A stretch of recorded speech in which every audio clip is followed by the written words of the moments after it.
Chapter 1. A Village Wedding and a Curious Death. St. Mary Mead was in its usual summer bloom, every hedgerow alive with delicate wildflowers, and each small front garden a proud display of neatly trimmed lawns, climbing roses, and pastel-hued pansies. Cottage windows, flung open to invite the mild air, revealed glimpses of chintz curtains and well-loved armchairs. Ordinarily a quiet, unhurried place, the village had suddenly found itself all a-bustle with anticipation. After all, there was to be a wedding, one of the most notable social events of the year. Young Emily Parker, sweet-faced and well-liked, was to marry Gregory Green, who had only recently taken a cottage in the area, but had already charmed half the villagers. He was, by local standards, something of a cosmopolitan figure, having worked in London for a spell. The engagement had been announced in spring, and now, under the gentle warmth of a late June sun, final preparations were underway. There were sashes to be tied, flowers to be arranged, and seating plans to be debated.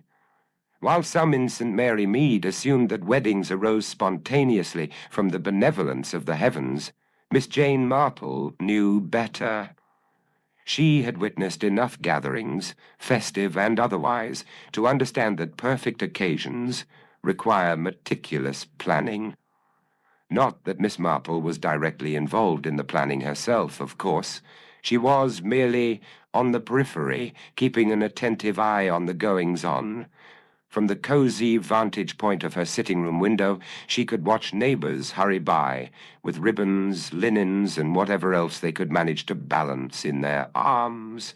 From time to time, she would step outside to offer a cordial greeting, her keen blue eyes taking in details that others might dismiss as trivial.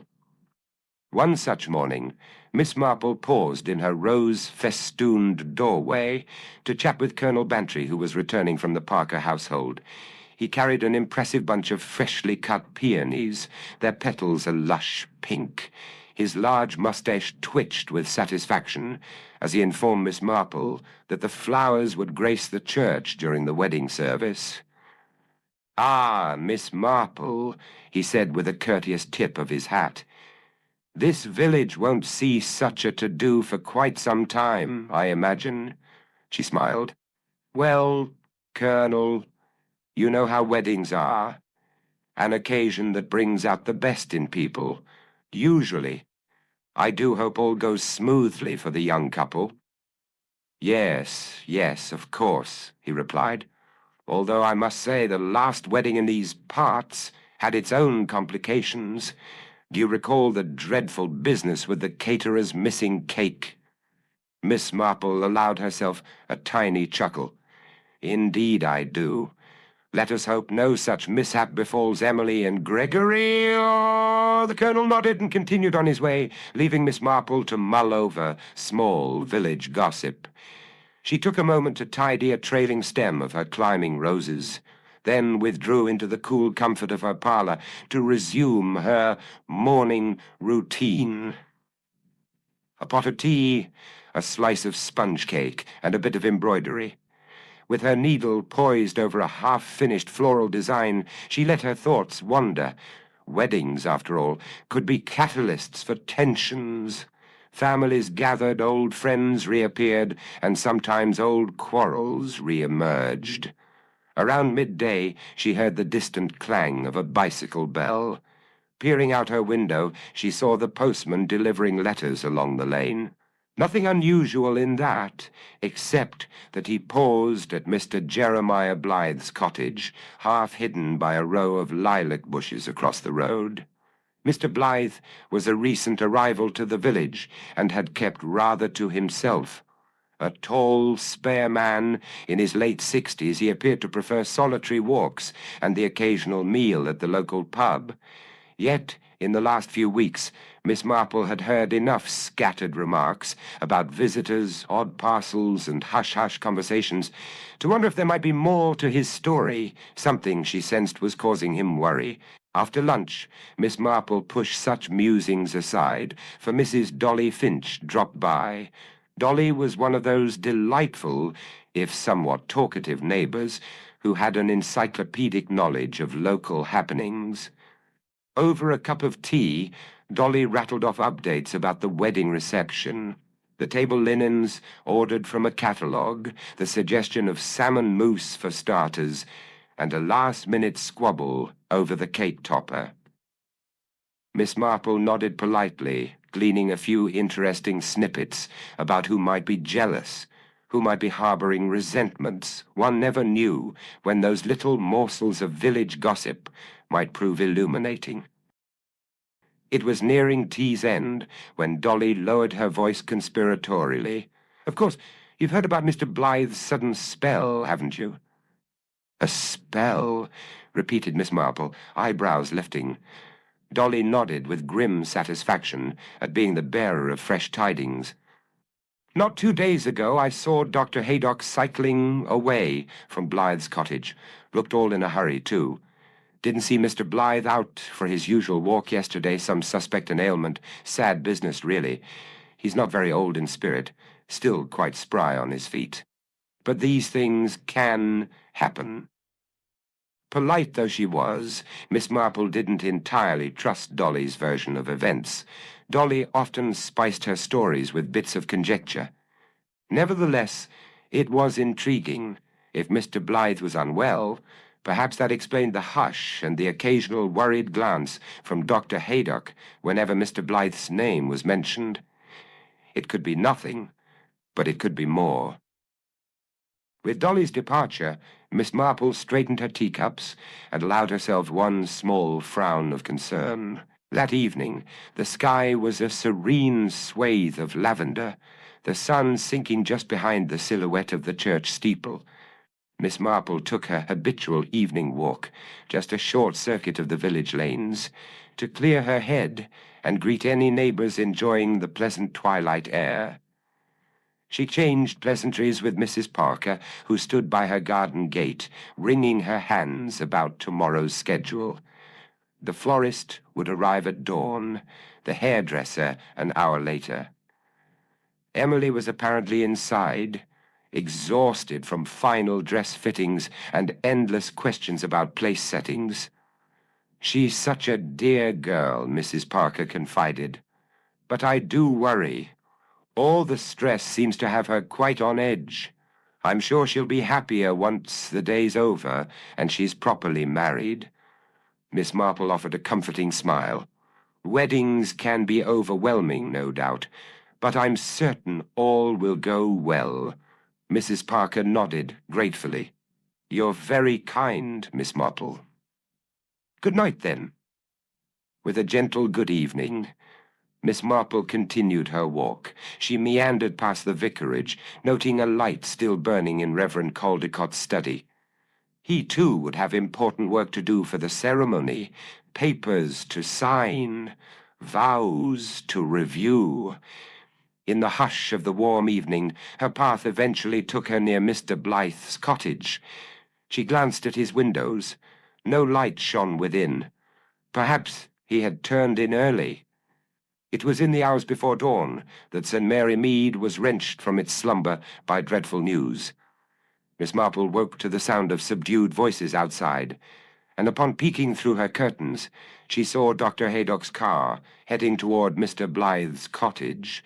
Colonel Bantry stood in the lane, his face set in a grim mask. Within minutes, hushed whispers spread. Mr. Blythe had been discovered dead, slumped in his chair, with an expression that spoke not of peaceful passing, but of alarm. At the first reasonable moment, Miss Marple donned her neat cardigan and made her way towards the cottage. She did not go inside, of course. Inspector Slack from Much Benham was already on the premises, keeping onlookers at bay. But she managed to catch Dr. Haydock's eye as he stepped out.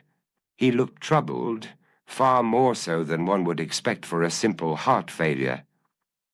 Leaning close, he murmured to Miss Marple that it was all very sudden. Indeed, Mr. Blythe had never complained of chest pains or shortness of breath, And there was, Dr. Haydock added, something about the rigidity of Mr. Blythe's posture that didn't quite align with a natural death.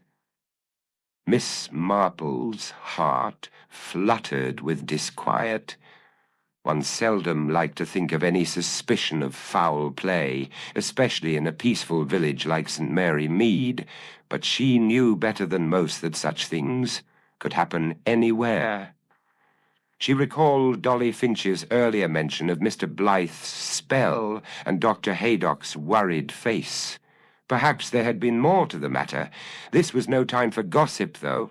The formalities would need to be observed, and the cause of Mr. Blythe's death properly determined. Still, Miss Marple resolved to pay attention to every whisper, every anxious glance, and every apparently insignificant detail. In her experience, a series of small clues often formed the truth. That morning, the village awoke to two startling realities: the joyous bustle of wedding preparations and the unthinkable tragedy of Mr. Blythe's passing. Emily Parker's wedding would still go on. Weddings rarely halt for tragedy, however shocking, but a somber undercurrent tainted the celebration. People speculated quietly, torn between offering condolences for the deceased and feeling obliged to preserve the bright optimism of a future bride. Thus, amid the flutter of wedding veils and the heady perfume of fresh peonies, an unsettled hush stole into St. Mary Mead, and Miss Marple, that gentle, unassuming figure in a tidy cardigan, sensed a mystery unfolding. She had long since learned that beneath the calm surface of village life, hidden currents could swirl, carrying with them secrets and betrayals yet untold. Chapter 2, Stray Conversations and Sharp Observations. St. Mary Mead awoke the next morning to a peculiar mixture of sorrow and anticipation. Those residents with close ties to the late Mr. Jeremiah Blythe murmured their condolences in hushed tones, while others busied themselves with the ongoing preparations for Emily Parker's impending wedding to Gregory Green. It was a curious contrast. Amid the faint scent of funeral lilies drifted the bright aroma of celebratory roses. Life in the village, it seemed, was as paradoxical as ever. In her comfortable cottage, Miss Marple rose earlier than usual. Although the sun had only just brushed the horizon, she wanted to be sure of catching the milkwoman, who often doubled as a carrier of local gossip. Settling at her table with a warm cup of tea, she found herself thinking of Mr. Blythe's death again. The memory of Dr. Haydock's concerned expression was enough to quicken her pulse. For Dr. Haydock was hardly prone to melodrama. If he suspected something amiss, he usually had good cause. Before she could dwell any further on the matter, a light knock sounded at her front door. She opened it to find Mary, the milkwoman, setting 2 bottles of fresh milk on the step. Mary's cheeks were pink from the morning chill, but her eyes sparkled with curiosity, just the sort Miss Marple had hoped to see. "Morning, Miss Marple," she said, doffing her cap. "Lovely morning, except for the sad news about Mr. Blythe." Miss Marple offered a sympathetic nod. "Yes, such a shock. We shall miss him, I'm sure." Mary paused, glancing about to ensure they weren't overheard by prying ears. "I heard Dr. Haydock say it was sudden. Do you—" She stopped short, lowering her voice to a whisper. "Do you think there's something behind it?" Miss Marple kept her expression mild. "We oughtn't jump to conclusions, Mary. But yes, Doctor, Haydock did seem concerned. One hopes it was just a tragic natural passing, yet one never knows what secrets might lie beneath the surface." Mary gave a quick nod, clearly gratified to share a hint of clandestine intrigue. With that, she bustled off to complete her rounds, leaving Miss Marple with an unsettled feeling. It was not fear exactly, but rather a conviction that some puzzle pieces were out of place. There was no sense ignoring it. Best to keep watch and gather whatever scraps of information she could. That morning, after a modest breakfast, she took a walk through the village. The gentle hush of early summer hung in the air, punctuated by the faint chirping of birds and the soft crunch of gravel underfoot. She waved a greeting to Mrs. Parker, who stood in her front garden anxiously smoothing the folds of her apron. "Oh, Miss Marple," Mrs. Parker said, "I'm sorry. My mind is in 1,000 places. What with the wedding so close, and now this awful business with poor Mr. Blythe, one can't help but feel unsettled." She twisted her apron nervously, then added, "You don't suppose this will cast a shadow over the wedding, do you?" Miss Marple replied with gentle reassurance. "I'm sure the wedding will be lovely, my dear.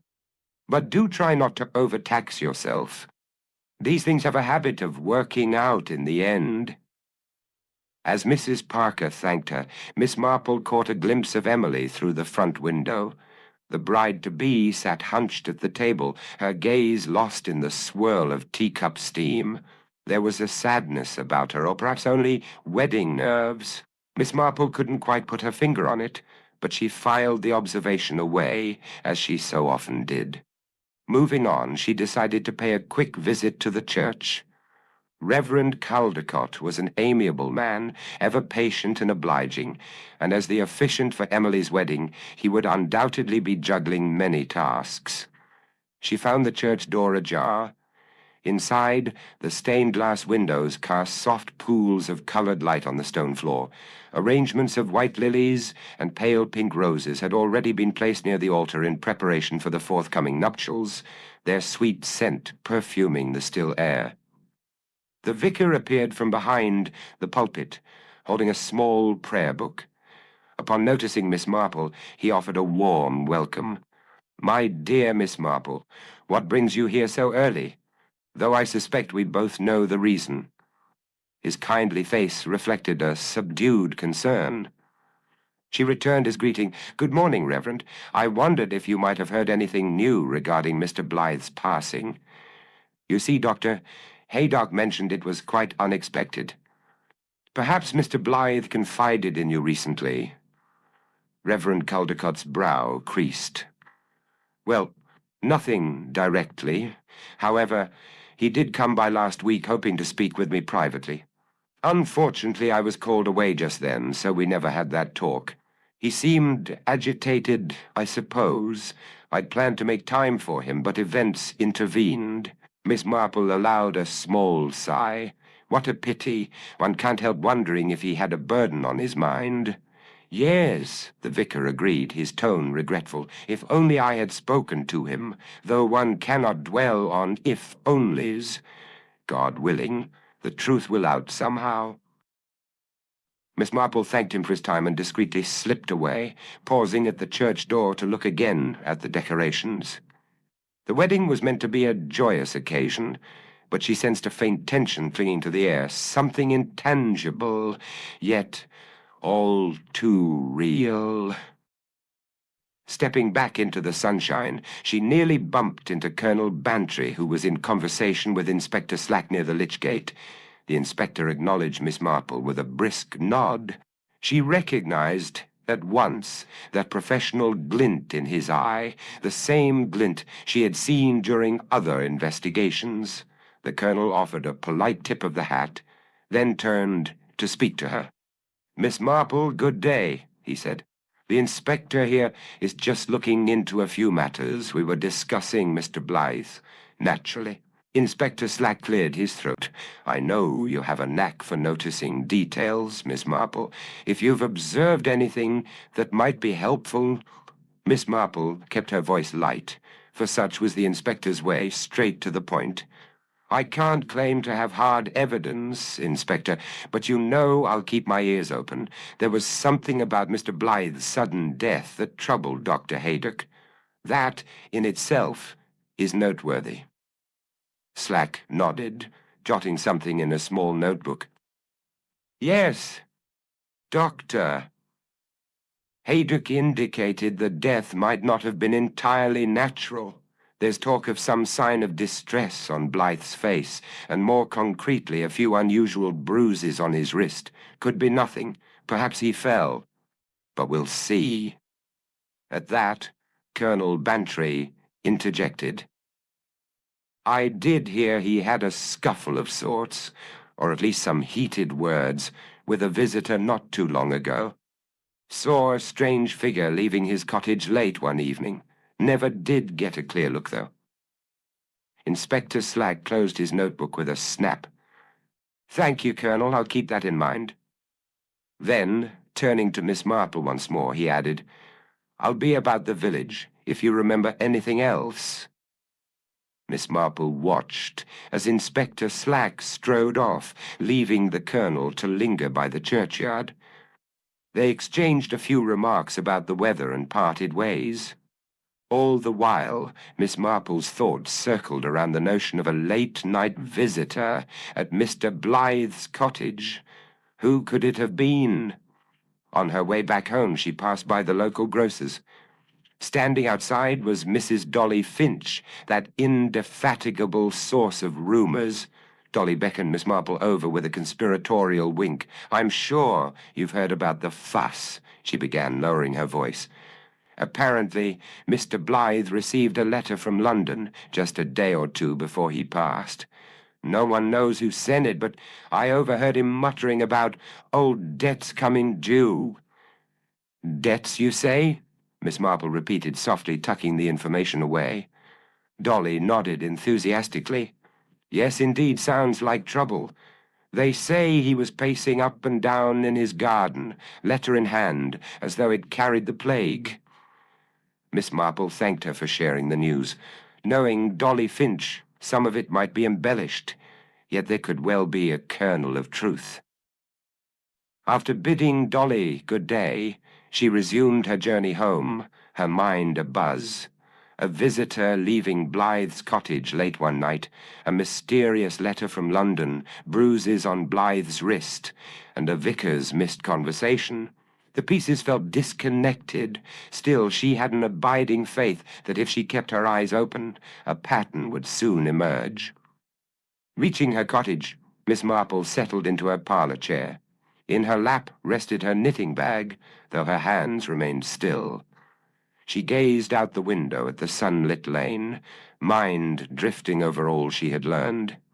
Something about Mr. Blythe's life, perhaps something secret, perhaps something mundane, had spilled over into St. Mary Mead, colliding with the wedding preparations and casting an uneasy shadow on the village. Later, as she lit a small lamp against the dimming sky, Miss Marple reminded herself to take one step at a time. She had gleaned enough from past experiences to know that little details, seemingly unrelated, often formed a larger tapestry when examined under the right light. If mischief truly lurked behind Mr. Blythe's death, it would have left its traces in the everyday talk and doings of the village. All she needed was patience, quiet observation, and an ear tuned to the subtleties of human nature. In due course, she felt sure, the truth would begin to reveal itself. Chapter 3. Suspects and Secrets. The day after her conversation with Inspector Slack, Miss Marple awoke with a distinct sense that the threads of Mr. Blythe's untimely demise were slowly starting to tangle. The village itself seemed caught between two states. Half of St. Mary Mead bustled about as though nothing mattered but Emily Parker's upcoming wedding, while the other half watched every stray whisper and every suspicious glance, anticipating revelations in the mystery that hovered like an ominous cloud. By mid-morning, Miss Marple decided to make a brief stop at the local tea shop. It was the sort of place where ordinary villagers paused for a chat and an inexpensive cream bun, and where a person with attentive ears could learn quite a lot. Settling at a small corner table with a cup of Earl Grey, she allowed her gaze to drift across the room. Seated by the window was Mrs. Dolly Finch, the village's self-appointed source of inside information. Across from her sat Colonel Bantry, who appeared to be paying polite attention while Dolly chattered away, her head bobbing in eager animation. Miss Marple smiled to herself. If Dolly had gleaned any fresh tidbits about Mr. Blythe, Colonel Bantry would soon know about them, whether he wished to or not. Presently, Dolly caught sight of Miss Marple and waved her over. "My dear Miss Marple, come join us," she called, patting a vacant chair. The Colonel, for his part, didn't look entirely displeased by the interruption. Once Miss Marple had settled, Dolly wasted no time launching into the latest morsels of intrigue. "I heard from Sally Carter. She's been cleaning for Mr. Blythe these past few weeks, that she found an odd scrap of paper in his waste bin. Something about a due payment and a name she didn't recognize. Now, I only mention this because it fits with what I told you before." He'd been muttering about debts. Colonel Bantry nodded gravely. "Yes, Dolly mentioned this to me as well. Of course, it's all circumstantial. But one cannot help wondering if Mr. Blythe was in financial trouble or on the run from someone. There's also talk he might have come into a small inheritance recently, or so he claimed when he took the cottage." Miss Marple sipped her tea, absorbing every detail. People often come to a village like St. Mary Mead, seeking tranquility or anonymity, she remarked quietly. Perhaps Mr. Blythe found both, and yet it seems some element of his past trailed after him. Dolly leaned in, lowering her voice. "Exactly, Miss Marple. And now the poor man's gone, dead before he could settle whatever it was that troubled him." Colonel Bantry cleared his throat, his tone growing more serious. "I must say, though, not all suspicious circumstances lead to murder. Some folk do just, pass on, especially if they've been under stress, but Dr. Haydock's doubts remain." "Indeed," Miss Marple agreed. "It's wise to keep an open mind." They soon parted ways, with Dolly rushing off to share her news. At another table, Colonel Bantry, excusing himself, went outside to speak with the stationer about some last-minute wedding invitations on behalf of Mrs. Parker. Miss Marple, left momentarily alone, mulled over Dolly's revelations. Financial troubles, an unrecognized name, a possible inheritance. The tangle seemed to tighten. After leaving the tea shop, Miss Marple headed towards the Parker household. She had in mind a small social call, intending to check on Emily Parker's state of mind. Approaching the house, she found the front door ajar and heard low voices emanating from the parlor. Miss Marple hesitated, not wanting to intrude unannounced. But just then Mrs. Parker bustled into the hallway, her face drawn and worried. "Oh, Miss Marple," she said with a tired sigh, "I'm so glad you've come. Emily has been fretful all morning. Gregory is here trying to calm her, but well, you'll see." Invited into the parlor, Miss Marple discovered Emily seated on a small sofa, eyes rimmed with red. Gregory Green knelt beside her, murmuring reassuring words. He looked up as Miss Marple entered and offered a weak smile, gesturing for her to approach. "I'm so sorry, Miss Marple," Emily began softly, twisting a handkerchief in her hands. "I know I should be thrilled about the wedding, but with Mr. Blythe's death, so sudden and right before our day, it's unnerved me." Miss Marple placed a comforting hand on the young bride's arm. "It's perfectly natural to feel unsettled, my dear, especially if there's the slightest suspicion that Mr. Blythe did not die peacefully." Gregory glanced uncertainly at Emily, then confided, "Emily saw Mr. Blythe only a few days ago. He seemed on edge, pacing outside the cottage. She mentioned something about him looking frightened. Ever since the news of his death, she's worried there's more to it." Miss Marple's brow furrowed thoughtfully.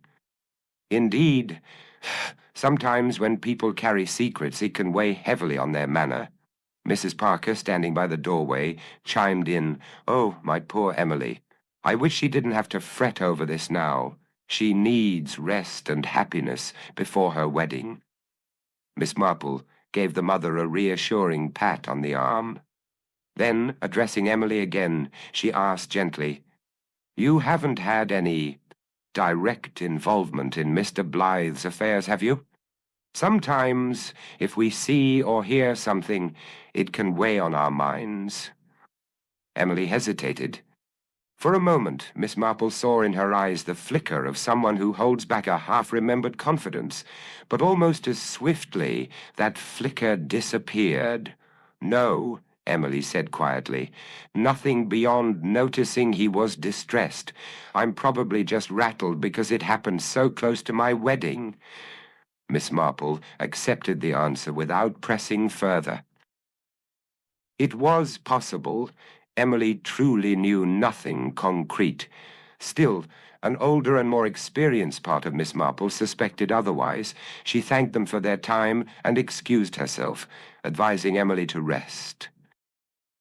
Gregory guided his fiancée to the sofa again, while Mrs. Parker followed Miss Marple to the door, whispering, "If you learn anything, do let us know. It would mean so much." Leaving the Parkers, Miss Marple decided to visit Dr. Haydock. He might have learned something new from whatever tests or inquiries he was conducting on Mr. Blythe's remains. She found him in his surgery, scribbling notes in a ledger. On seeing her, he removed his spectacles and sighed. "Ah, Miss Marple, I expected you might appear sooner or later." She offered a small smile. "You know how it is, Doctor. One hears things about Mr. Blythe. Well, I thought I'd see if you could clarify." Dr. Haydock nodded, folding his arms. "So far, there's no definitive proof of foul play, but his bruised wrist is still peculiar, and I found slight abrasions on his knuckles, suggesting he might have been in a struggle, or at least he fought back against something. It's not conclusive, but I can't ignore it." Miss Marple's pulse quickened with curiosity. Might he have simply tripped or tried to catch himself against furniture?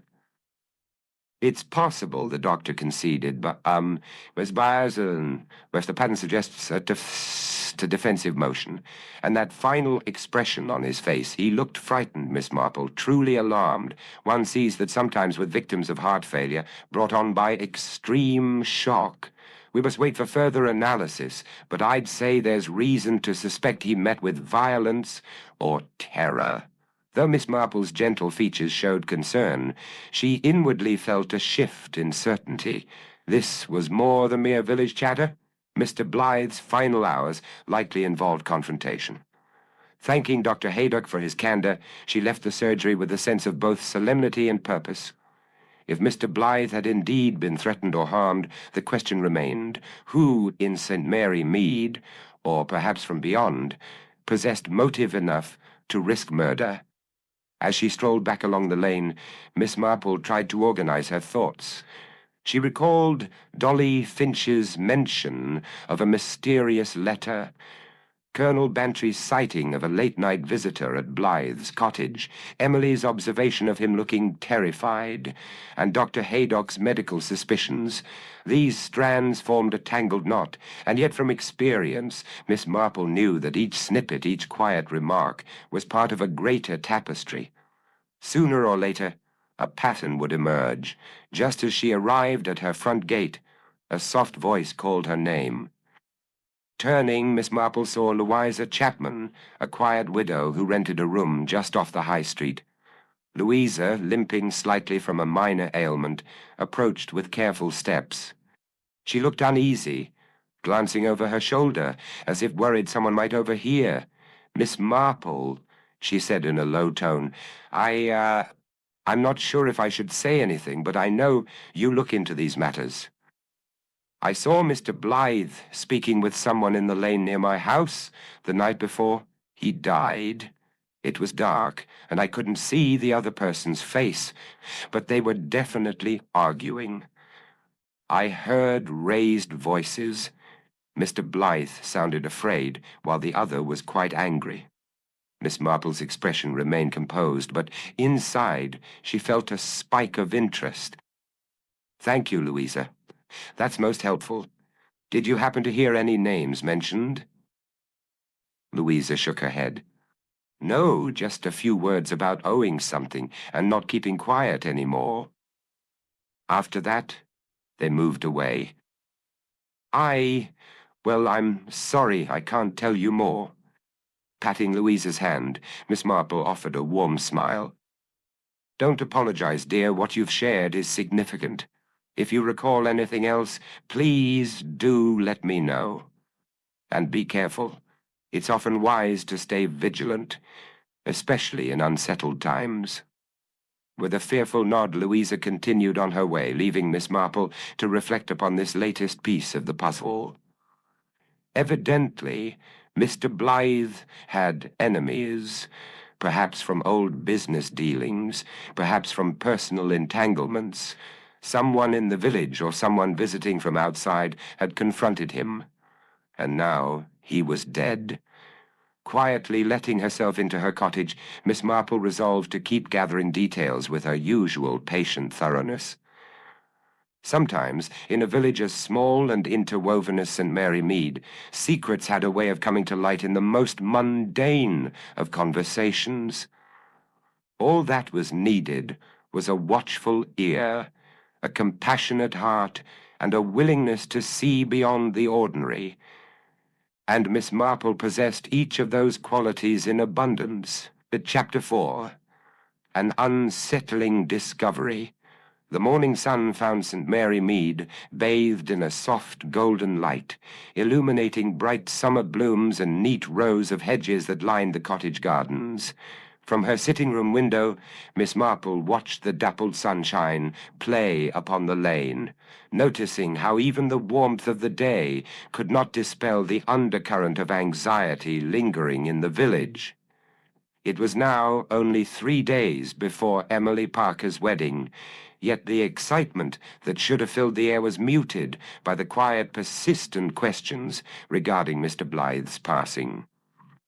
Miss Marple could not recall another time when a wedding in St. Mary Mead felt so overshadowed. Passing along the high street, she observed subdued conversations taking place near shop displays. The usual chatter about cake icing or invitation fonts had been replaced by hushed speculations. Who was that mysterious late-night visitor? What was the nature of Mr. Blythe's debts? Did he truly die of fright? Or was there something more sinister afoot? One sensed these unspoken worries lurking behind every polite greeting. Encouraged by Inspector Slack's trust in her observational skills, Miss Marple had resolved to gather as many facts as possible before any wild rumors could take hold. On this particular morning, she set out to speak with Colonel Bantry, who had earlier mentioned overhearing raised voices at Blythe's cottage. Though the colonel was not always the most meticulous listener, he had an honest streak and a soldier's recollection for detail. She found him in his garden, prodding at a stubborn rhododendron bush that refused to bloom. "Ah, Miss Marple," Colonel Bantry greeted her with a weary salute of his pruning shears. "I take it you're following up on that business at Blythe's house?" Miss Marple nodded gently. "Yes, Colonel. You mentioned seeing a figure leave late at night. I wondered if you remembered anything else. Perhaps the person's height or build." The colonel pursed his lips and leaned against a stone birdbath. "Can't say I saw much, I'm afraid. They move quickly, but something sticks in my mind. The figure wore what looked like a dark cloak or coat, and I recall a glimmer of something reflective. Maybe buttons or a buckle." "That's very helpful," she reassured him. "Anything else?" He tapped the side of his temple thoughtfully. "I heard a car engine a few minutes later. It was faint, and I couldn't be certain it belonged to that visitor. But ours is a small village, and midnight traffic is rare. Perhaps the person drove off rather than walking home. Buoyed by this clue, Miss Marple thanked him and headed back towards the main lane. As she walked, she spotted Emily Parker exiting the post office. The young woman looked pale and tense, clutching a small package under her arm. Though Miss Marple hesitated to intrude, she found herself calling out, "My dear Emily, are you quite all right?"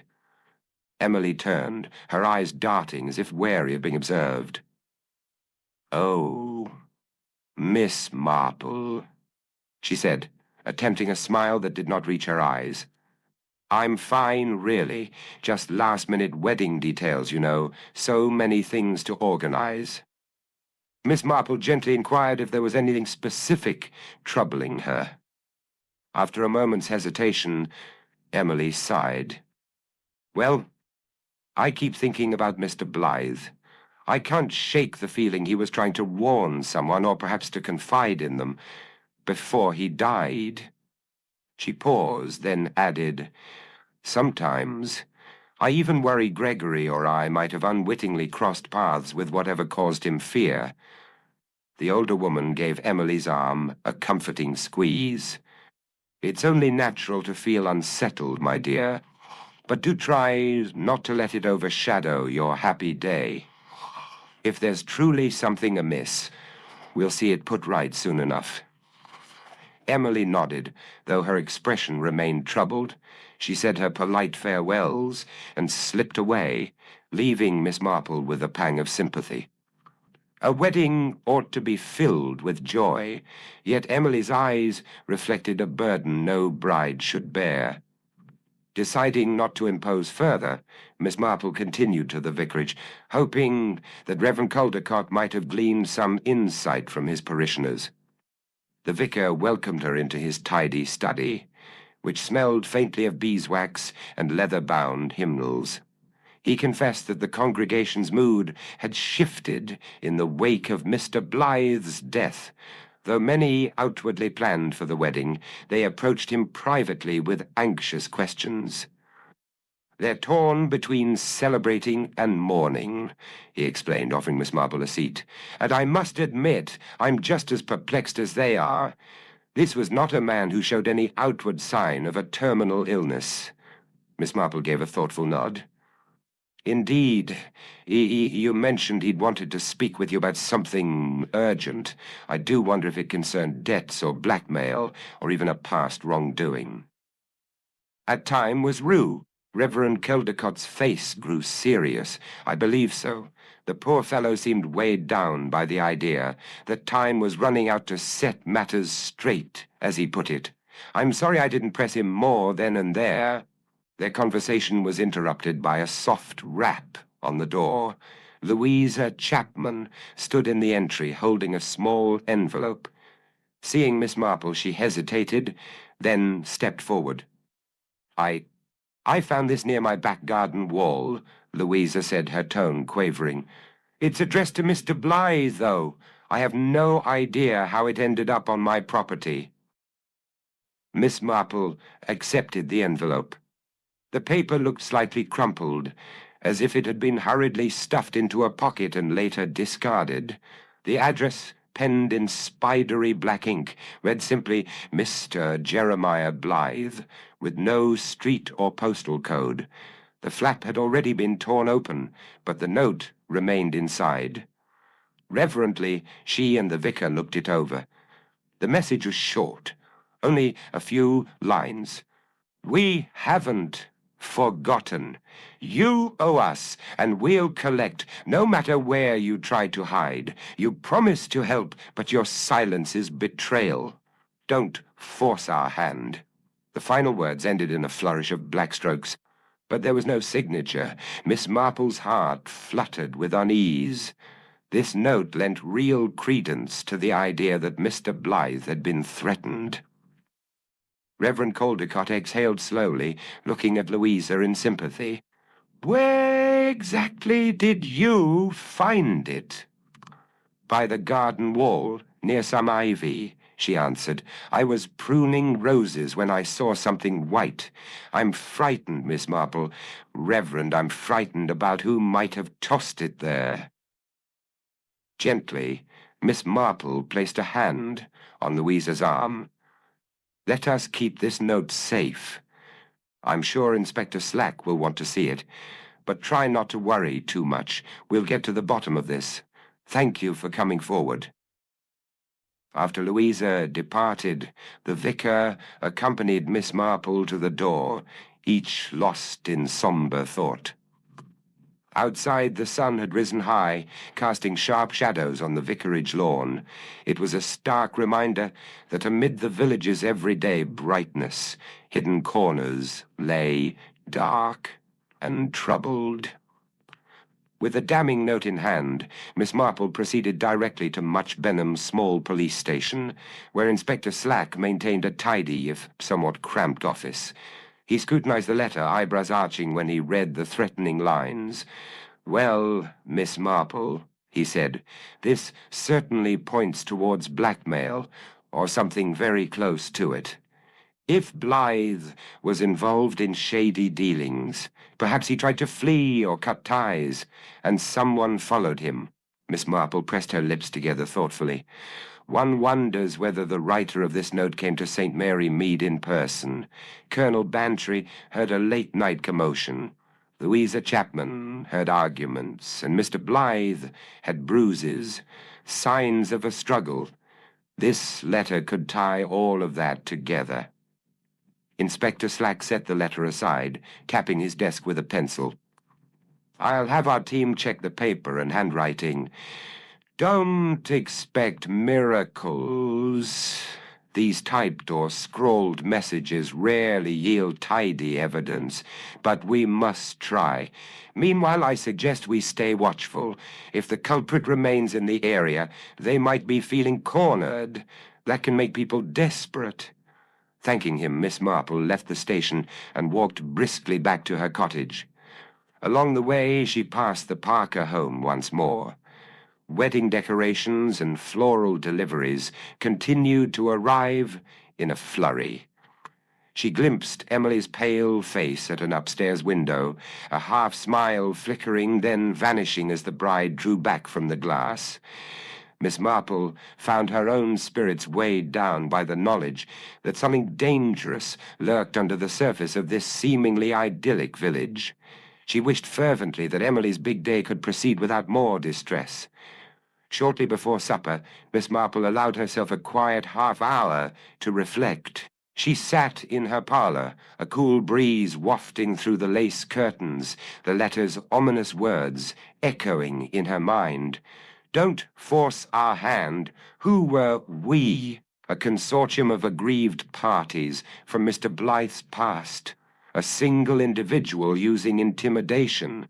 And how had Blythe truly intended to respond? She considered the possibility that the argument overheard near Louisa's house might not have been a random confrontation. If the letter's sender was in the village that night, they would have confronted Blythe to demand immediate payment or compliance, leading to violence. But there was still no direct link to anyone in St. Mary Mead. None of the villagers, to Miss Marple's knowledge, had a known grudge that severe. Yet sometimes, she reflected, outward appearances belied hidden resentments or entanglements. Even more puzzling was how Emily Parker's nervous demeanor might fit in. Was she simply an anxious bride, or had she glimpsed something truly disturbing? Miss Marple knew that a small detail, like a chance comment from Blythe, might weigh heavily on a sensitive heart, fueling guilt and fear. By the time the clock chimed 7, Miss Marple rose and set aside her thoughts, if only for the evening. She would speak with more villagers, gather further insights, and share the threatening note with a select few she trusted. Piece by piece, the mosaic of Blythe's final days would come together. For now, however, She quietly prepared a modest supper and resolved to rest, mindful that every day brought them closer to the wedding, and she hoped one step nearer to uncovering the truth behind Mr. Blythe's haunting demise. In Chapter 5, a frightening interruption. Night fell gently over St. Mary Mead. Across the peaceful lanes and drowsy rooftops, moonlight cast cool patterns of silver. A warm breeze stirred the hedgerows, and somewhere in the distance a church bell marked the hour with a single resonant chime. Though most villagers retired early, content to rest after a day of errands and speculations, a subdued tension clung to the air, as if the shadows themselves harbored secrets. At the park rustle, wedding invitations lay stacked on a side table, awaiting last-minute deliveries. Loose ribbons, half-tied bows, and floral samples crowded the drawing room, signifying the final preparations for Emily Parker's marriage to Gregory Green. By rights, the house should have bristled with excitement. Instead, an uneasy hush prevailed. Emily had retired early, complaining of a headache, while her mother sat in the parlor, fussing with the arrangement of napkins and seat plans, but glancing anxiously at the clock every few minutes. That evening, Miss Marple visited briefly to deliver a small token of her affection, an exquisite lace handkerchief embroidered with pale blue forget-me-nots. "For the wedding day," she'd said kindly, pressing it into Emily's cool hands. The bride had thanked her, voice trembling, before retreating upstairs. Even the presence of Gregory Green, cheerful as he tried to be, could not dispel the heaviness that seemed to envelop the house. Around 10 o'clock, Miss Marple took her leave, murmuring words of reassurance to Mrs. Parker. "Try not to fret," she said gently. "All will be well, I'm sure." Mrs. Parker managed a wan smile, nodding as she escorted Miss Marple out. Yet an underlying worry clung to the older woman's eyes. "Good night, Miss Marple," was all she could manage. Though Miss Marple returned to her own cottage and retired with a cup of chamomile tea, her mind was far from restful. She suspected that some hidden piece of knowledge about Mr. Blythe's death, was troubling Emily deeply. Was it simply that the wedding felt overshadowed by tragedy, or did Emily know something significant and fear speaking out? Drifting off to sleep, Miss Marple quietly resolved to keep a vigilant ear open in the coming days.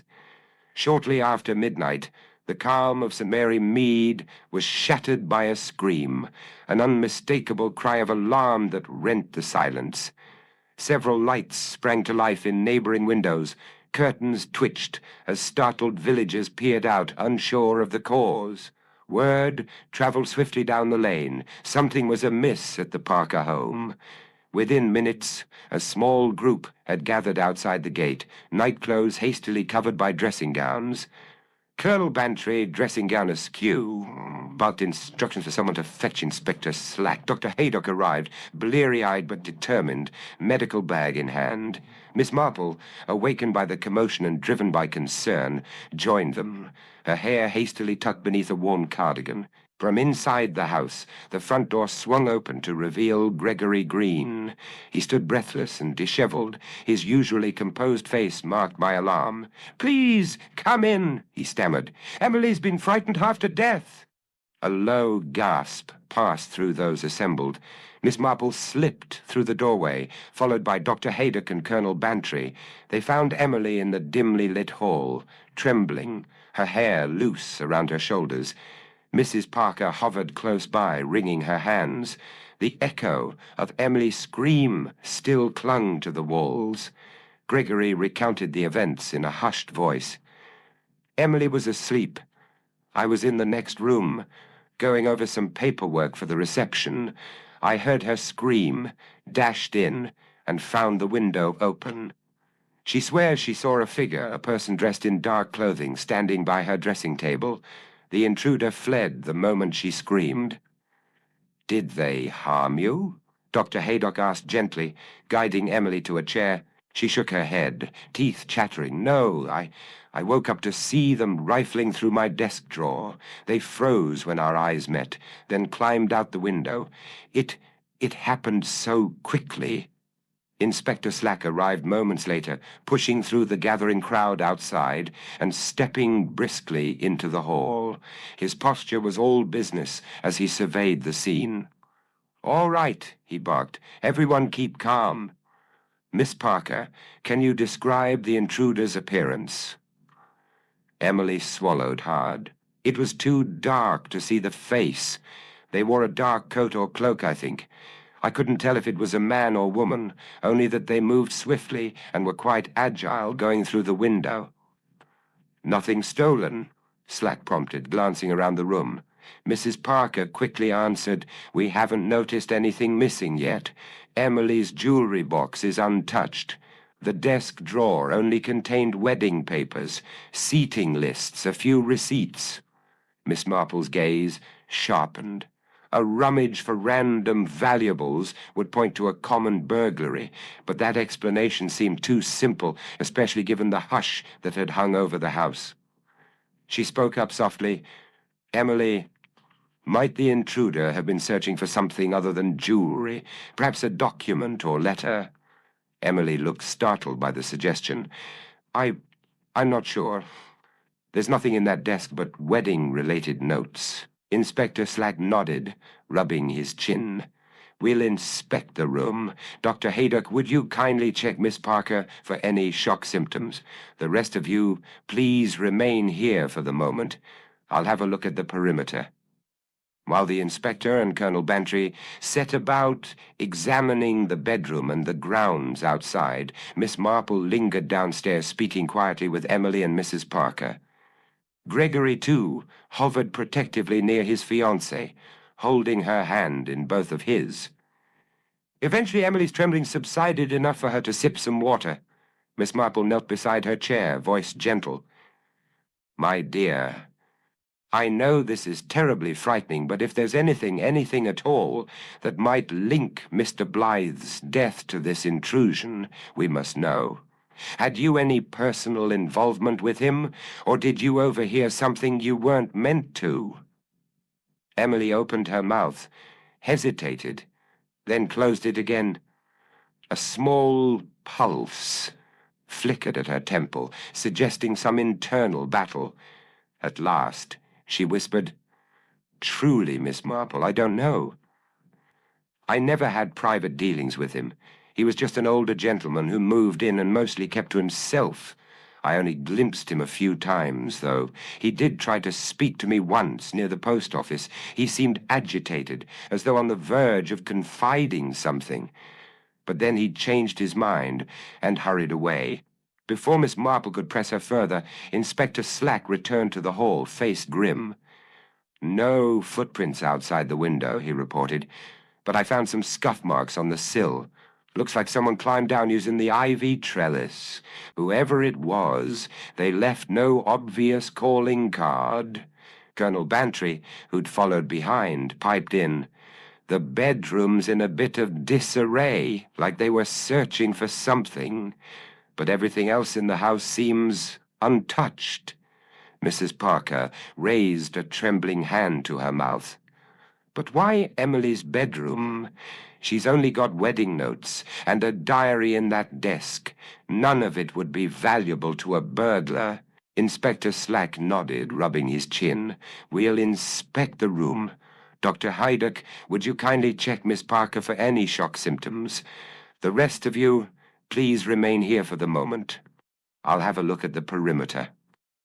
While the inspector and Colonel Bantry set about examining the bedroom and the grounds outside, Miss Marple lingered downstairs, speaking quietly with Emily and Mrs. Parker.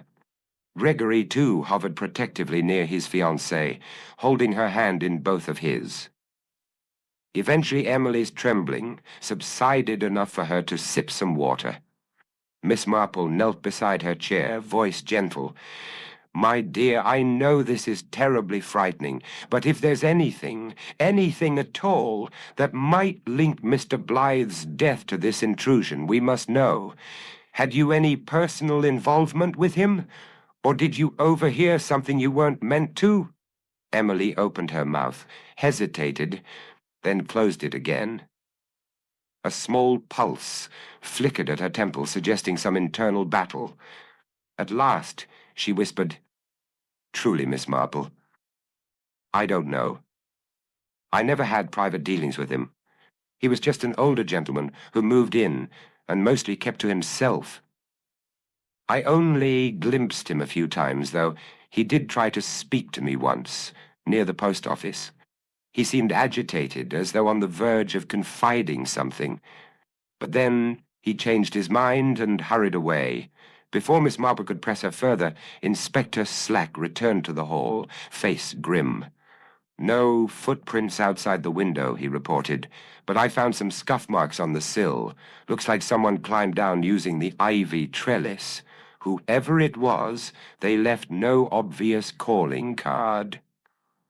Colonel Bantry, who'd followed behind, piped in. "The bedroom's in a bit of disarray, like they were searching for something. But everything else in the house seems untouched."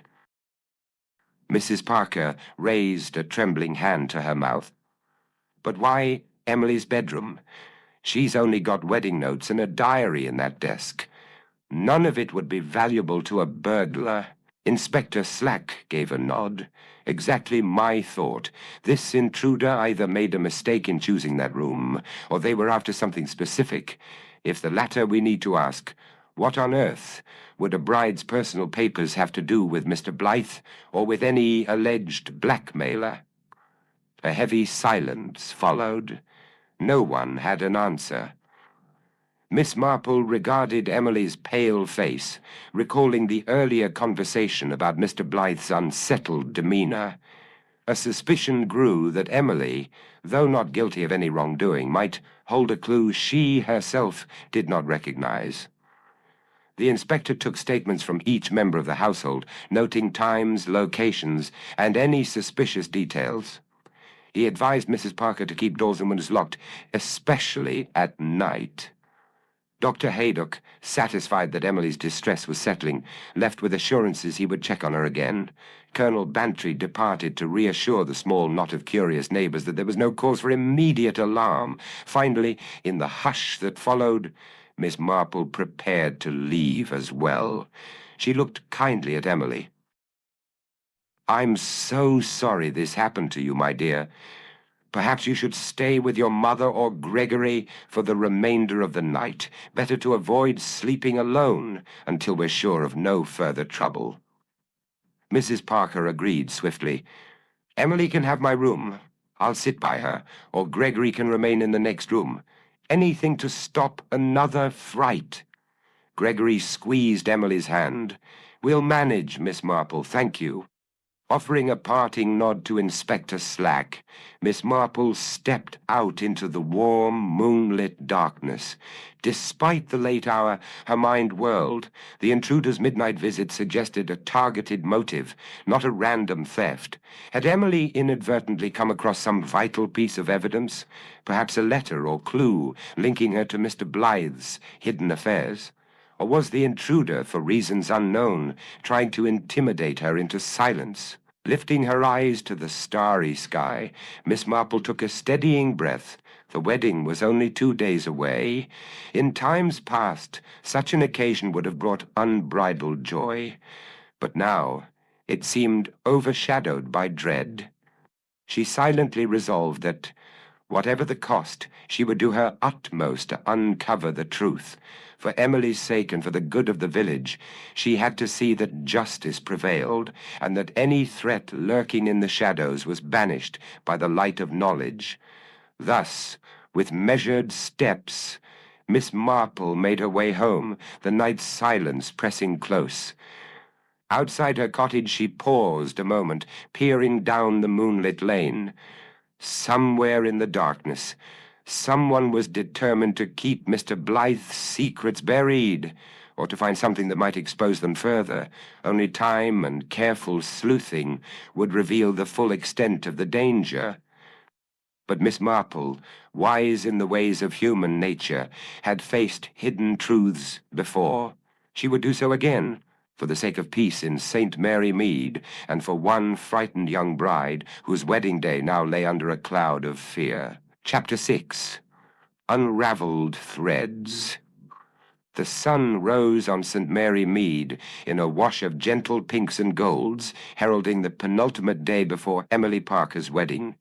Most villagers, if pressed, would have admitted that beneath the usual bustle of final wedding preparations lay an unspoken tension.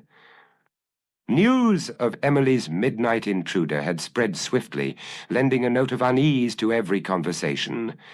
Mornings that should have featured cheerful chatter about flower arrangements and wedding hairstyles were instead heavy with curious whispers. Who had been in Emily's bedroom, and why? Miss Marple woke early, her sleep having been fretful. She felt the faint thrum of anxiety that often precedes answers in a mystery, an intangible sense that events were about to move rapidly. After dressing in her usual tidy manner, she sat by her window with a cup of tea, allowing her gaze to drift across the quiet lane. All was peaceful in appearance, yet she knew that peace could be deceptive. Shortly after breakfast, Inspector Slack called at Miss Marple's cottage. He carried his small notebook, a pencil tucked behind one ear. Nodding a polite greeting, he stepped inside and settled in her parlor, where she offered him a seat and a plate of thinly sliced fruitcake. "Thank you, Miss Marple," he began, taking the slightest nibble, "though I'm in haste. I wanted to update you on our progress. We checked the area around the Parker house, but found no footprints. The intruder planned well, or is light on their feet." Miss Marple inclined her head. "It's a tricky business, Inspector, especially with so many wedding guests and villagers coming and going. Any luck tracing that threatening note found by Louisa Chapman?" Inspector Slack shook his head. "So far, no. Our handwriting specialist says it's a common sort of stationery, widely available, no unique watermark or anything of that kind. Still, it confirms Blythe was under pressure." She leaned forward slightly, expression grave. "What about the possibility that Mr. Blythe left something behind? Some letter or document that implicates another person? We know the intruder searched Emily's room without stealing valuables." "That's exactly what puzzles me," Slack admitted, frowning. "I've advised Emily and her family to report any small item they notice missing. If the intruder was after specific evidence, that evidence might be in Emily's possession, unbeknown to her." Miss Marple nodded. "She may have received or handled something, not realizing its significance, or Mr. Blythe might have slipped her a note at some point." The inspector rose, dusting off his notebook. "I'd better continue my inquiries. The wedding's tomorrow, and I suspect whoever's behind this might try something else before then. I'll keep you informed." She thanked him, and he departed as briskly as he'd arrived. Alone once more, Miss Marple pondered the timeline. Mr. Blythe had died unexpectedly, clearly under suspicious circumstances. A threatening letter indicated blackmail or debt. An intruder had searched Emily's bedroom. Each fact seemed linked, though the exact shape of the puzzle remained elusive. By mid-morning, Miss Marple ventured into the village. She found Mrs. Dolly Finch outside the grocer's, discussing the last-minute wedding groceries with an air of busy self-importance. Dolly noticed Miss Marple immediately and beckoned her over, eyes shining as though she had fresh tidings. "My dear Miss Marple," Dolly cried, "you'll never believe it. Old Mrs. Carter saw someone skulking near the footpath behind the Parker garden last night. Claimed it might have been a woman, though in the dim light she couldn't be certain. So it's not just the wedding drawing strangers we may have a prowler about." Miss Marple listened intently. "A woman, you say? Did Mrs. Carter note any detail about height or clothing?" Dolly lowered her voice. Not precisely. Something about a cloak or long coat. The figure moved quickly, as if they knew the paths well. She paused, then added, "Between you and me, some folks are muttering that Emily herself might be keeping secrets. Why else would her room be searched?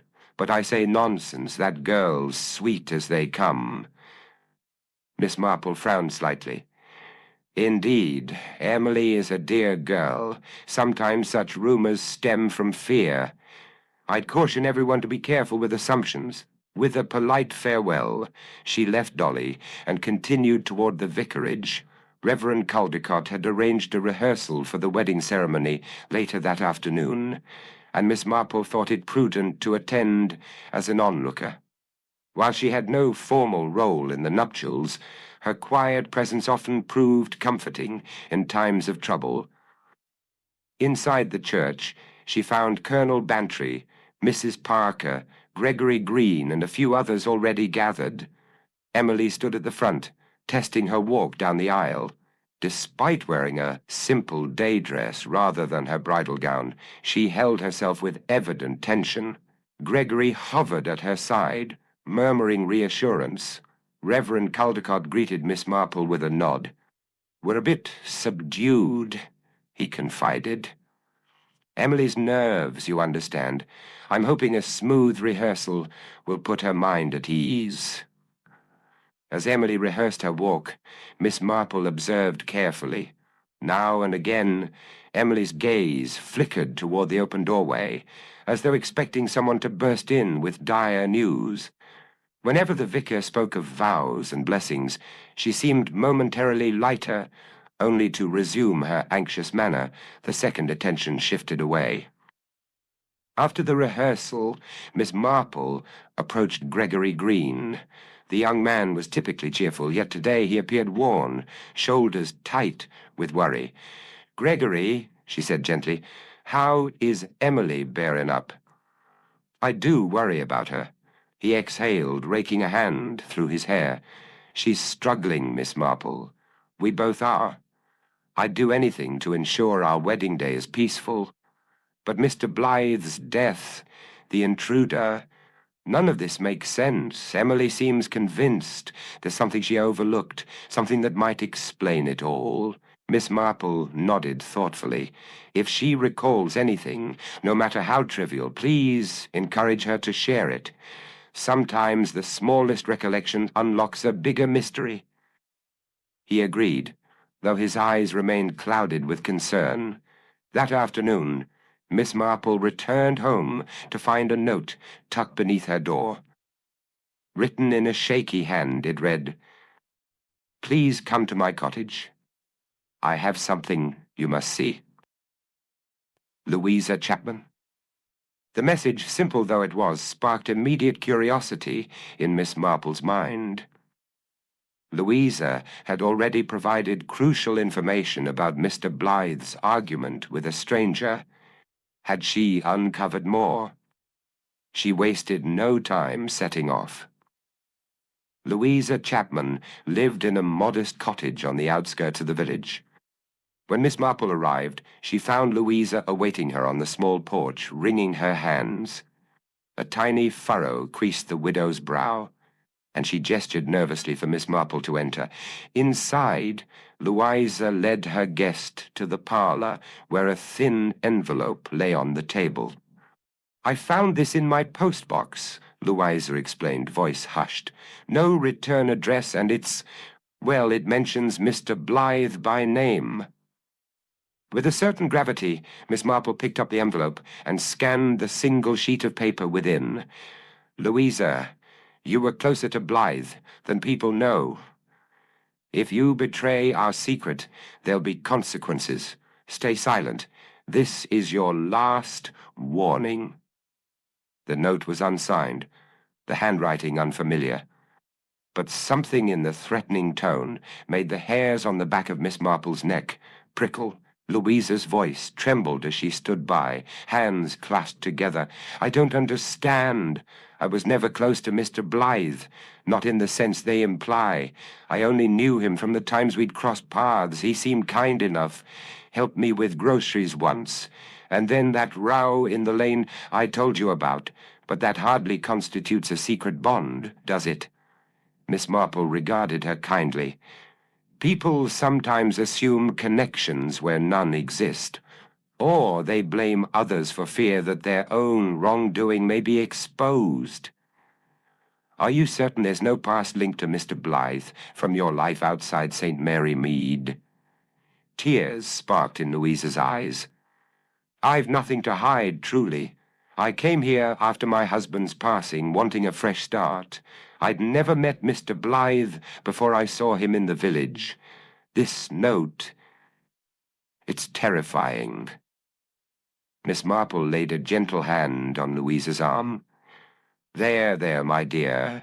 We'll show Inspector Slack, of course, but rest assured, no harm will come to you if we can help it. Whoever's behind this may be desperate, but they're also likely making mistakes." Louisa nodded, visibly relieved to have Miss Marple's calm support. Once she'd collected herself, they agreed that Miss Marple would give the note to Inspector Slack immediately. As Miss Marple made her way out, she paused at the threshold, a swirl of possible scenarios turning in her mind. Someone clearly believed Louisa had knowledge linking them to Mr. Blythe's death. Were they confusing her with another figure in Blythe's life? Or had Louisa innocently stumbled upon some detail she didn't recognize as critical? By early evening, the village swayed once more between wedding excitement and hushed dread.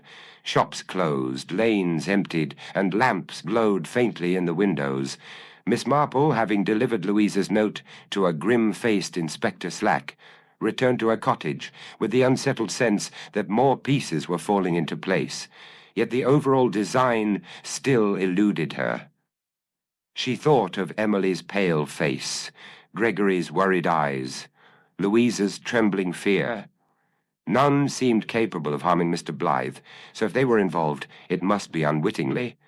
Then there was the midnight prowler, the threatening letters, the possibility of an old debt or blackmail. In her years of quiet detection, Miss Marple had learned that one seemingly trivial piece of gossip could prove the key, and so she resolved to continue listening, observing, and gently probing where needed. Later, as she prepared for bed, her gaze drifted to the wedding invitation, pinned on her mantelpiece. Tomorrow would be the day at last, the day that was meant to bring only laughter and hope. Yet a shadow hung over it, and Miss Marple feared that if the truth did not emerge soon, the joyous celebration might be marred by darker revelations. Still, she reminded herself of a simple but enduring belief. The most tangled knots of deception and fear can be undone by patience, perseverance, and a keen understanding of human nature. And with that, she allowed herself a small, determined smile before turning down the lamp. Tomorrow was another day, one that might well hold the next step in unraveling the mystery that haunted St. Mary Mead. Now, Chapter 7, A Confession, or so it seems. The wedding day dawned bright and clear, the sky a pale blue canopy over St. Mary Mead. Despite the sun's warmth, a ripple of unease ran through the village. It seemed everyone moved with just a bit more caution, as though mindful that unsettling events could strike again at any moment. If one hadn't known better, one might think there had been an outbreak of some fever. The villagers were jumpy, glancing over shoulders, exchanging tense whispers. Miss Marple rose at her usual hour, dressed with meticulous care in a demure lilac frock, respectful yet modest wedding attire, and then treated herself to a light breakfast. Though it was a day that should have been full of celebratory excitement, she felt a pinch of worry in her chest. Something about the events of the past week weighed heavily on her, and her intuition whispered that the mystery surrounding Mr. Blythe's death was coming to a head. Shortly after 9, she set off towards the church for the wedding ceremony, which was scheduled to begin at 11. At the vicarage gate, she encountered Inspector Slack, who had stationed himself discreetly nearby. He was dressed in a neat, dark suit instead of his usual everyday wear, which lent him a rather solemn air. "Morning, Miss Marple," he greeted, hat in hand. "I'm here to keep an eye on things. There's a sense that whoever trespassed at the Parker house could make another move, especially with so many people gathered." She nodded sympathetically. "I'm afraid that does seem prudent, Inspector. There's an element of desperation about these goings-on. Someone is clearly determined to keep secrets hidden." He gave a terse nod, adding, "If you see or hear anything odd, let me know at once." Inside the church, Miss Marple found a flurry of last-minute activity. The pews were being decorated with slender bouquets of white and pale pink blossoms, and light filtered through stained glass windows, illuminating dancing motes of dust. Reverend Caldecott was busy reviewing final details with Mrs. Parker, whose face was set in a mask of anxious resolve.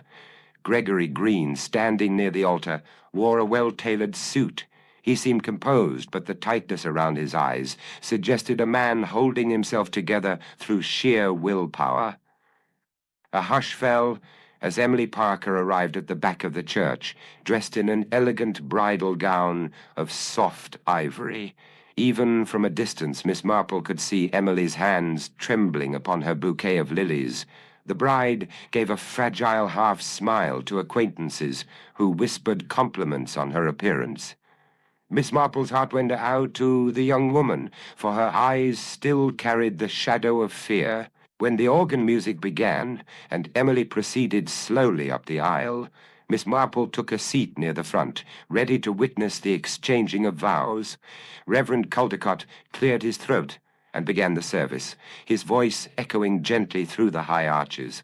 Under other circumstances, it would have been an occasion of unalloyed joy.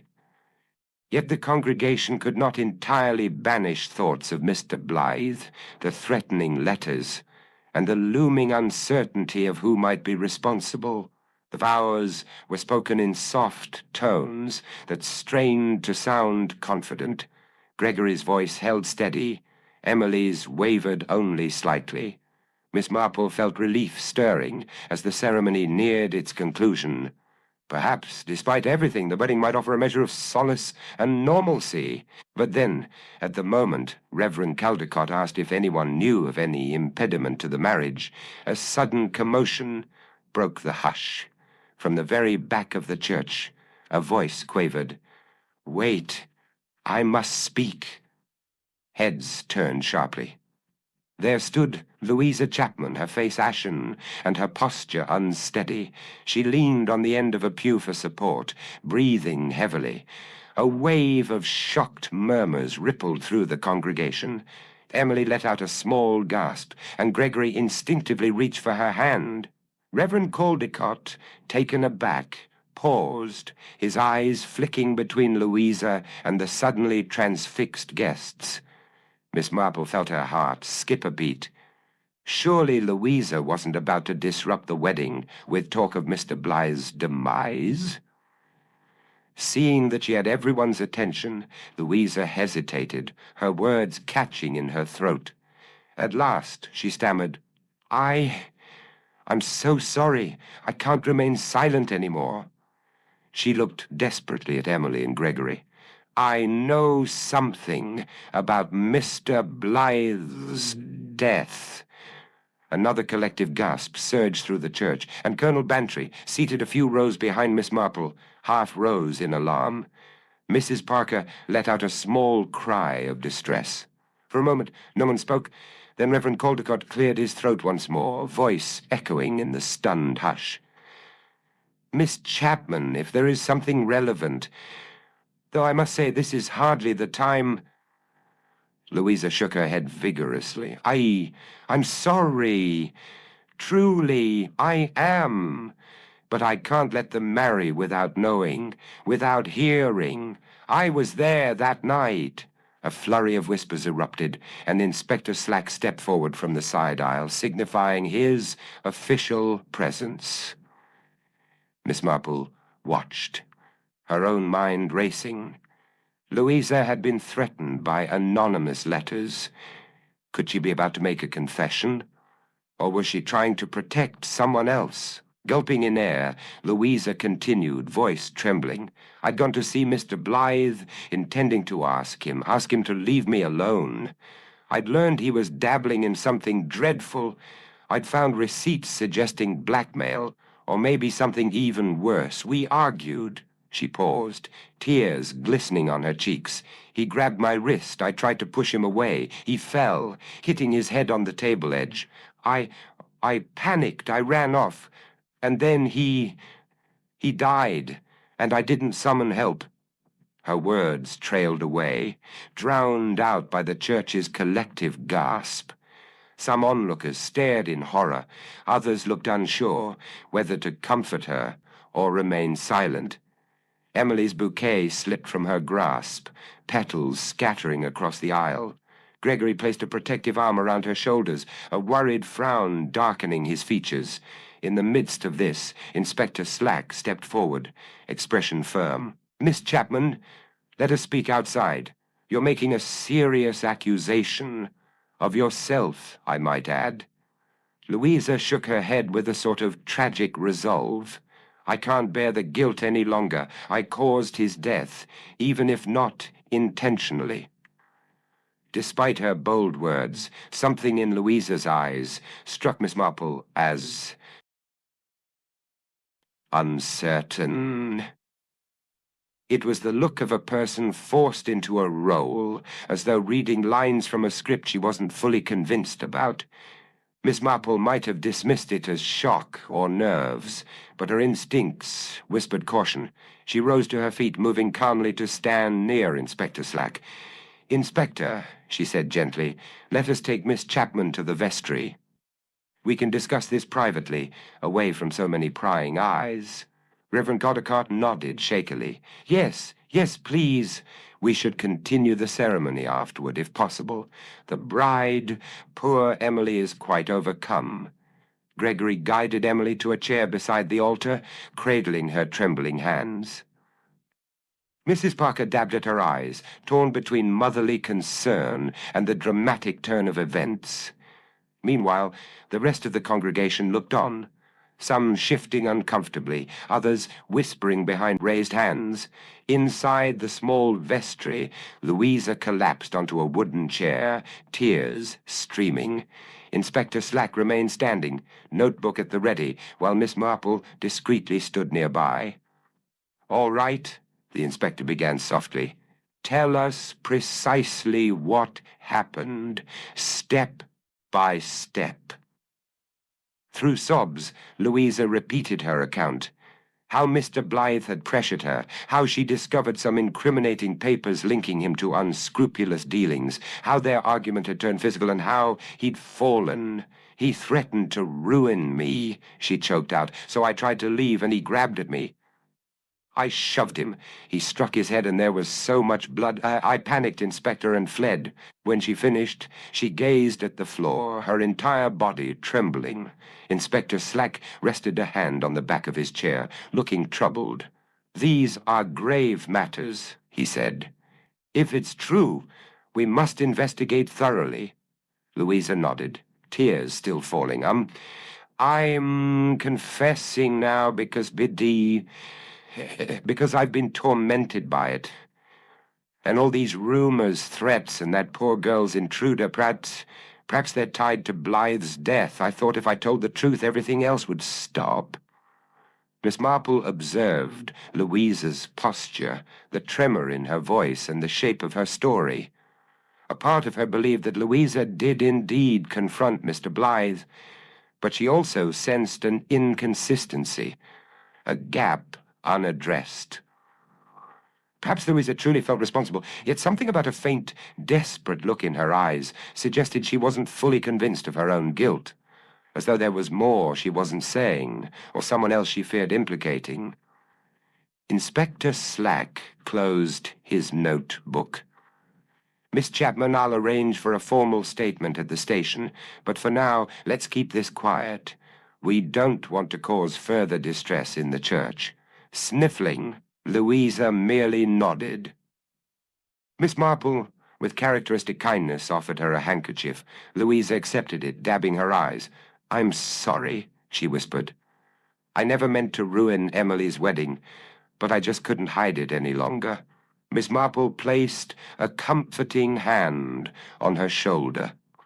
"We appreciate your honesty," she said gently, "though I suspect there may be more to learn. In time, the full truth will emerge." Stepping out of the vestry, Inspector Slack discreetly informed Reverend Caldecott and Colonel Bantry of the situation. Meanwhile, Miss Marple returned to the bride and groom. She found Emily's face pale, her breath shallow, as she tried to comprehend what had happened. Gregory, dutifully supporting her, murmured words of reassurance. "It appears," Miss Marple said softly, "that Louisa Chapman believes she caused Mr. Blythe's death. We should allow the inspector to investigate further." Emily let out a shaky sigh, pressing a hand to her heart. "Poor Louisa. I would never have suspected." Gregory gave a tense nod.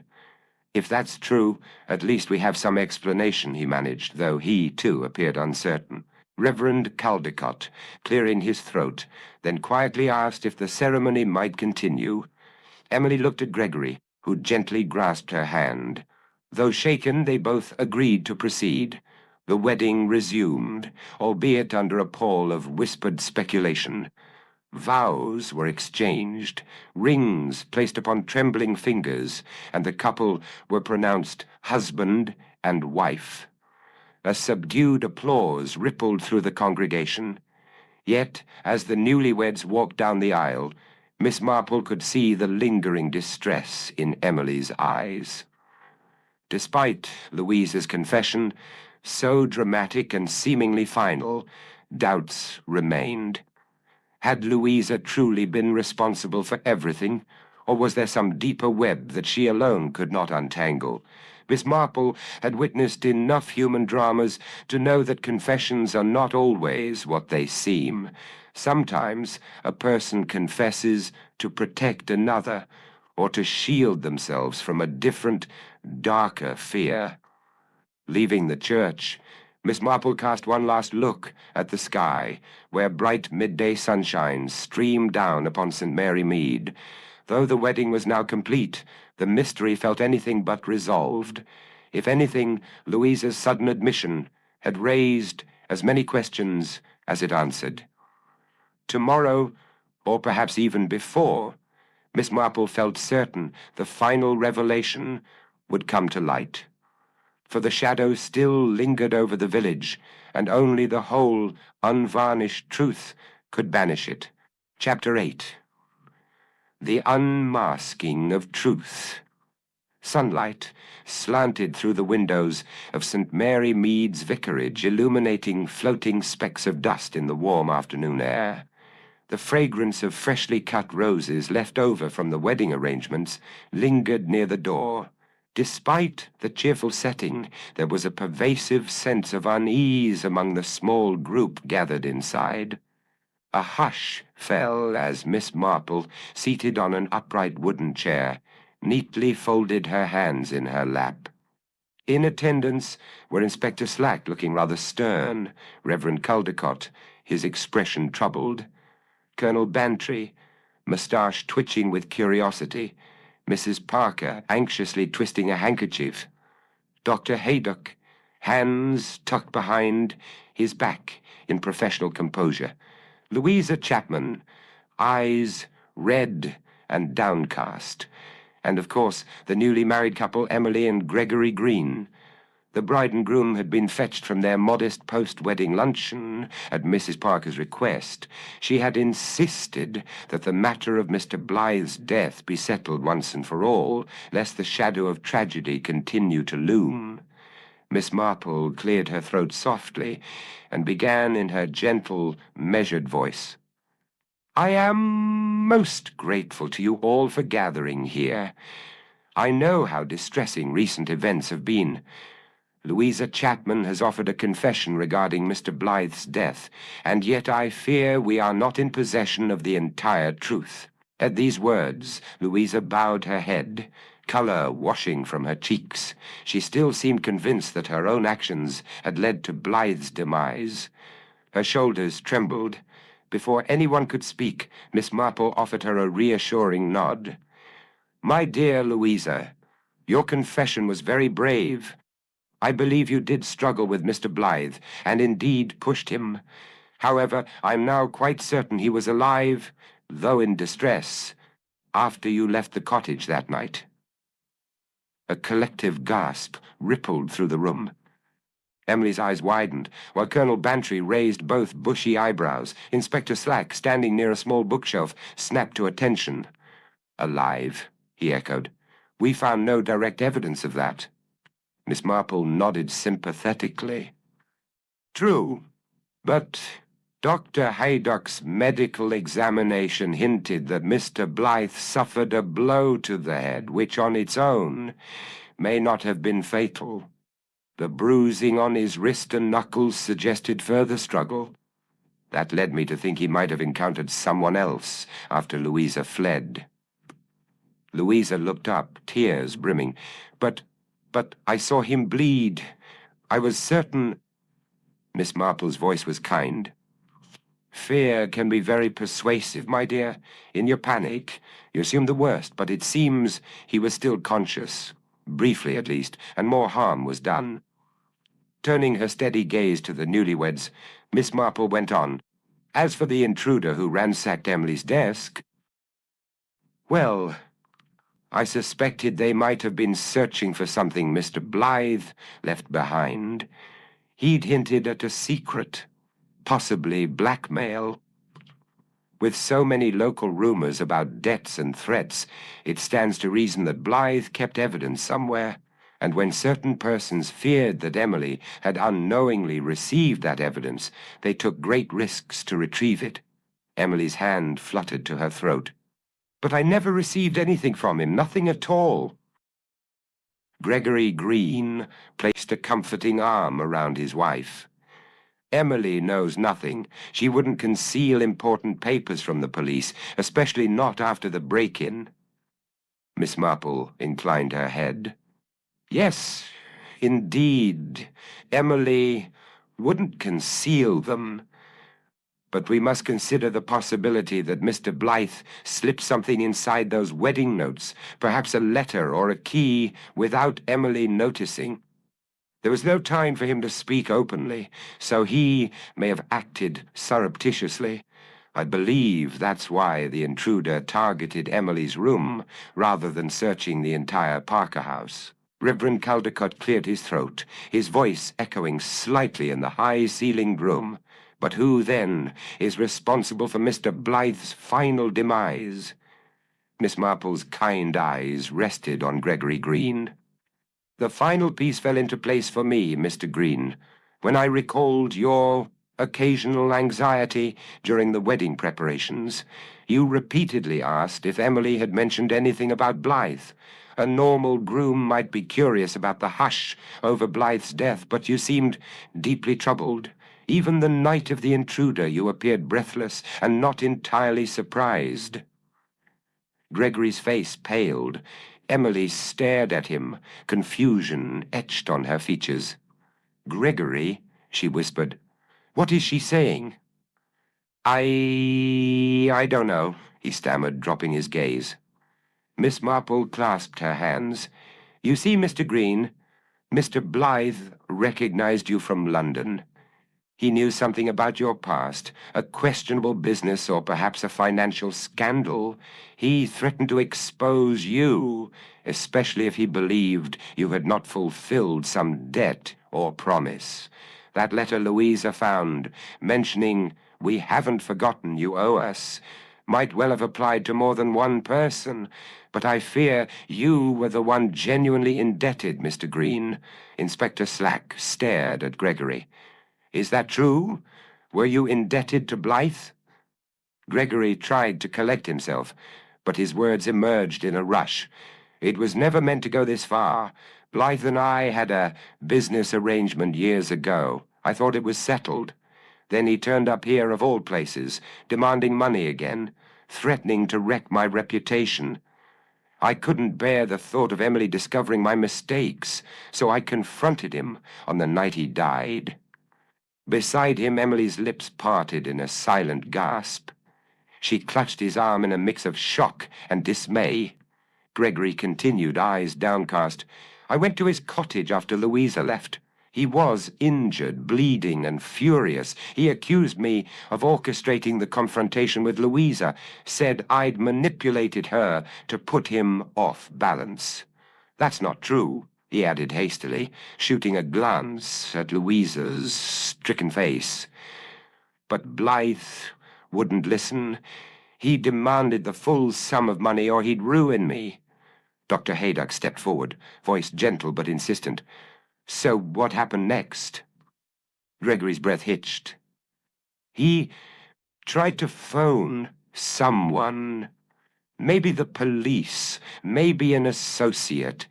In desperation, I grabbed the receiver away. He stumbled. I didn't mean to harm him, but he collapsed.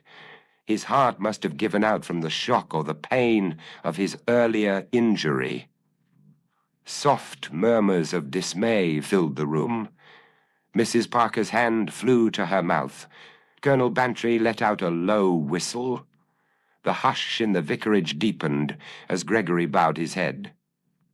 He was alive one moment, struggling for breath. Then he just... Gregory faltered, unable to continue. Miss Marple spoke kindly yet firmly. No matter how frightened one is, leaving a gravely injured man without medical aid is a dreadful act.